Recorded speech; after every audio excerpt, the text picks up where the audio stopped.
nabubura. Ayoko na tuluyang malimutan ka. Kung ang langit ay malapit. Ito naman yung next na ituturo ko sa inyo, guys. Ang pamagat nito ay Langit. Sikat na sikat dito sa TikTok. Kaya nirequest sa atin yan ng ating Lods na si Gody Bianzon. Salamat sa tiwala, Lods, at sana matutunan mo tong song na to. Madali lang naman, basta ang importante dyan ay alam nyo yung kanta. Madali nyo lang siyang matututunan. Okay, ang ginawa ko ay gumamit ako ng kapo sa unang fret ng aking gitara. Ito yung mga chord sa kanyang intro. Sasabihin ko muna si D minor. Tapos, ito. D minor 7. Yan, yung D minor 7, nakaipit yung first at second string sa first fret. Tapos itong third string, second fret. The next ay G. Tapos G, sus. Nakikita nyo G, sus, o kaya G sus 4 yan. Yan, yung second string na sa first fret, yung hintuturo. Tapos yung bass ng G. Then itong first string, third fret. Kahit yan lang yung G sus natin. Yan. Diba ganyan yung G? 6 at first string, kahit dalawang string lang yung pindutin nyo sa part ng G. Tapos idagdag nyo lang to second string, first fret, G sus. Then G. Yun, alisin nyo lang. Pwedeng ganitong G yung gamitin natin sa buong kanta, mga Lods. Okay? C, D minor 7, G, G sus, G. Kung napakinggan nyo na yung kanta ay halos lahat verse yung ginagawa dito. Kaya madali lang siyang pag-aralan. Pinakinggan ko siya. So, 6 na verse yung song na to. Pero, same chords pa rin naman.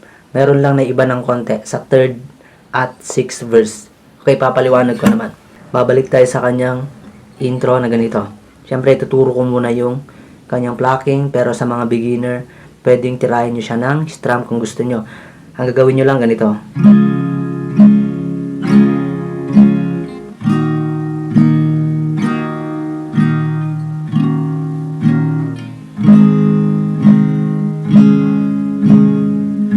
Ganun lang, puro ini-strum ko lang siya ng down lahat, ganito. Unang chord ay C, di ba? D minor. D minor 7. G. G sus. G. Kung ang langit ay. Siyempre, ganun din yung gagawin nyo kung kumakanta na kayo sa kanyang verse, puro down yung gagawin yung strum. Okay, ituro naman natin yung, syempre, nadidinig natin na plucking niya, ganito.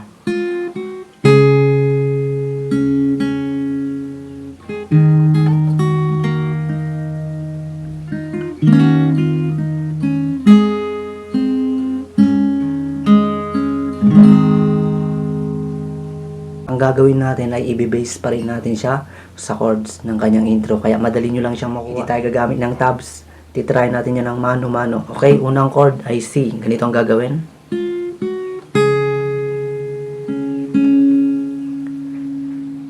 Alright, syempre nakaposition kayo ng C, diba? Una, alisin nyo muna yung hintuturo. Parang C major 7 yan. C major 7 position. Tapos ang una nyong kakalabitin ay yung first string. Open.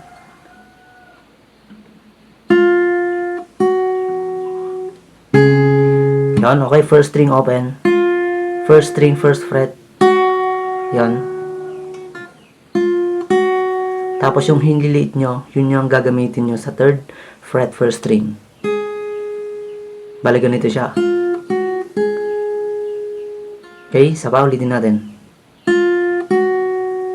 Pag nakarating na sa third fret yung first string, syempre isasabayin yung kalabitin yung bass ng C. Ganito. Okay, saba. Yan, first string open. First string, first fret. First string, third fret, sabay yung fifth string. Sabay yung fifth at first string. Yan, ganito sa part ng C. Saba. Then, meron pa yung kasunod dito. Second string, dalawang kalabit. Dito sa first fret.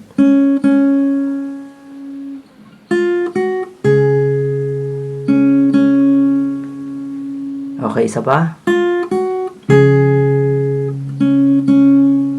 Ganon. Sa part ng C. Then, pupunta tayo sa D minor.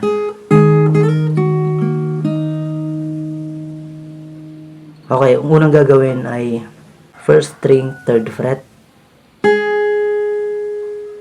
Tapos, next na kalabit nyo ay first string pa rin, pero isasabay nyo na yung bass ng D minor, 4th string. Ganun siya, okay? Kalabit muna yung first string, isa. Then, sabay na yung 4th at 1st string. Tapos, slide natin sa 5th fret. Patungong 1st fret. Ganito.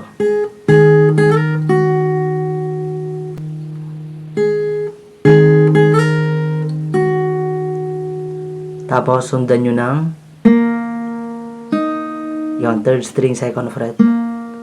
2nd string, 3rd fret. Parang nag-D minor position siya. Okay? Ganon sa part ng D minor. Okay, pagsamahin natin yung C at D minor.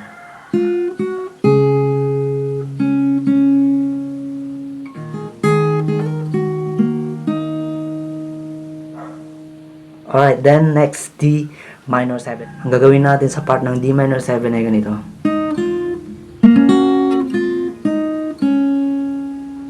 Okay, dito 2nd string, 3rd fret.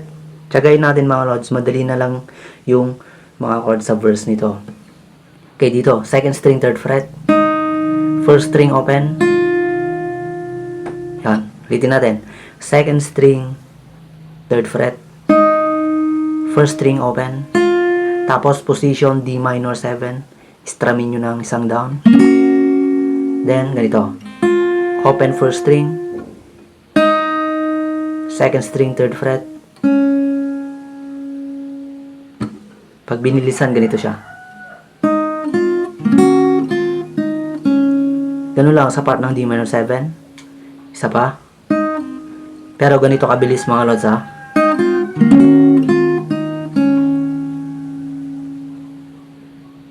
Next, nakikita nyo G, di ba? Ang G natin ay madali lang. Dito, 1st string, 3rd fret, sabay nyo kung kalabitin yung 3rd string open. Yan. Next. Yon, pahabol nyo yung 2nd string open. Ganon dito sa next chord nya na G. Pero iba yung G natin sa huling G, guys ha. Siyempre, dito lang sa G na to, yung G tapos Jesus, di ba? Then G yung last. Iba yung G na to. 1st at 3rd string sabay. Nasa 3rd fret yung 1st string. Tapos 2nd string open. Okay, next sa Jesus tayo. Tinuro ko na kanina, mag-position kayo ng Jesus. Ganun lang sa part ng G, sus. Sabay yung 6 at 2nd string. Sundan nyo ng 4, 3, 2. Okay, 6, 2 sabay.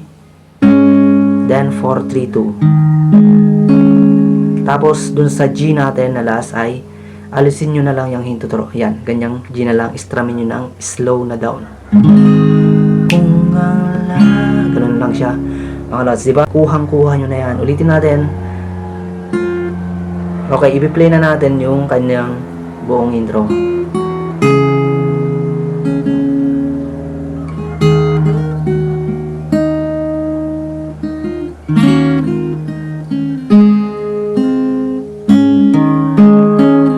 Okay, verse tayo mga lods. Sa kanyang verse, madali na lang siya. Discarte nyo na yan kung anong blocking yung gagawin nyo, o kaya strumming nyo na ng smooth. Basta ang importante dito ay malaman nyo yung mga chords na ginamit at kung ano yung mga transition na gagawin. Basta marunong kayo dumiming mga lods. Simple lang naman. Kung naririnig nyo, parang fini-finger style. Parang fini-finger style, di ba? Yung kung ang langit ay malapit lang. Di ba? Parang ganon. Pero ang gagawin natin ay kahit simpleng dito, halimbawa dito sa C ay Pwedeng pababang plucking lang. Kung ang langit ay malapit lang. Diba? Then G7, maaari ba? Ang G7 mga lods, yung first string, first fret yon. Emphasize natin yung tunog na yon. Yan, tapos G7. Yan, okay lang yan kahit bass ng G tapos first string lang, dalawang string lang yung napindot natin sa G7. Okay? Ang unang chord ay gagawin natin ay puro pababa lang muna yung plucking natin. Smooth lang naman yung song na to, di ba? Malungkot na song na to. Kung ang langit ay, nandiyan naman yung lyrics, malapit lang. Then G7, maaari bang mabisita ka? Passing chord natin. Yan. Bass ng C, di ba? Galing sa C, di ba? Yan, dilipat lang natin to. Yan, bass ng B. C over B yan. Naiwan yung hintuturo doon, second string, first fret. Tapos, yan. Dalawang string lang. C over B. Passing chord lang yan, mga lods. Mabisita ka, imahe mo'y A minor. Unti-unting. Then A minor 7, alisin nyo lang yung ring finger nyo. Tapos D, nabubura. Napansin nyo guys, medyo ini-strum ko siya. Basta naita-timing lang yan. Ayoko na. D minor. Muli pang D minor 7. Sorry, ayoko na tuluyang malimutan ka. Ayoko na tuluyang malimutan. Tapos Jesus and G. Ang gawin nyo sa Jesus and G ay parang yung tinuro ko sa intro kanina. Yan. 6-2 sabay sa Jesus. Then 4-3-2. Tapos strum sa part ng G ng isa lang. Okay, ulitin natin yung first verse. Kung ang langit ay malapit lang, mas maganda dito sa G7 mga lods ay sabay nyo yung 6 at first string. Maaari bang mabisita ka, imahe mo'y unti-unting nabubura. D, ayoko na tuluyang malimutan ka. Yun, second verse, same chords. Pakita natin. Kung ang langit ay malapit lang,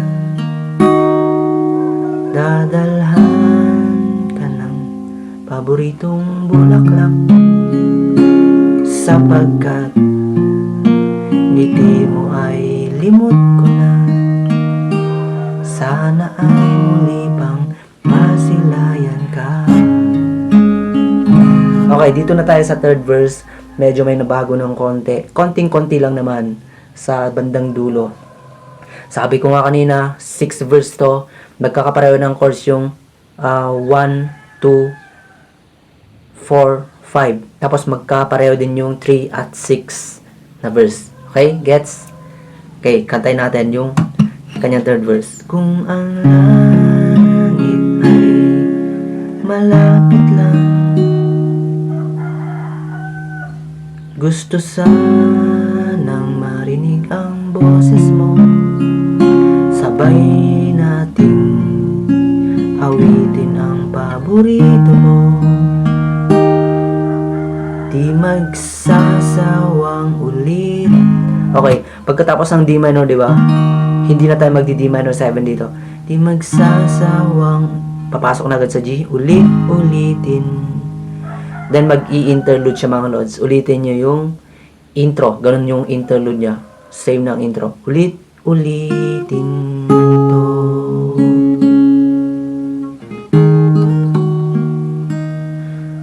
Di ba may nag-humming doon? Napansin nyo guys na nagsasabay yung lalaki at babae dito eh. Pag kinakanta yung langit.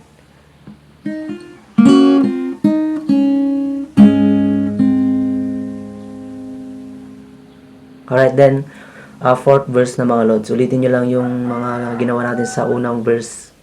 Diba? Sinabi ko na. Nandiyan naman, hindi ko na kailangang sabihin pa, nandyan naman yung ating guide. Kung ang langit ay malapit lang, dadalhan ka ng mainit na kape, katulad ng dati nating ginagawa. Nagkikwentuhan lang hanggang sa maggabi. Okay, 5th verse. Kung ang langit ay malapit lang, manonood tayo ng pelikula, iiyak, tatawa at malulungkot. Kahit anong drama, ako'y kasama mo. Alright, dito na sa last verse niya mga lods ay same yung ginawa nating mga chords sa 3rd verse kanina. Patapos na dito eh. Okay, play natin. Kung ang langit ay malapit lang, araw-araw kang pupuntahan, mahigpit na yakap ang sasalubong sa iyo. Kukwentuhan kita ng buhay sa mundo. Doon sa mundo mga lods ay mag-a-outro na yon sa mundo. Dito sa part ng C, di ba tumigil siya sa G? Kukwentuhan kita ng buhay sa mundo. Babagsak sa C. Pluck nyo yung pababa. 5, 4, 3, 2, 1. Sa mundo. Then Jesus. Kahit istramin dito ng slow down. G. Babagsak sa C. Yan, ganyan yung outro niya. Kwentuhan kita ng buhay sa mundo.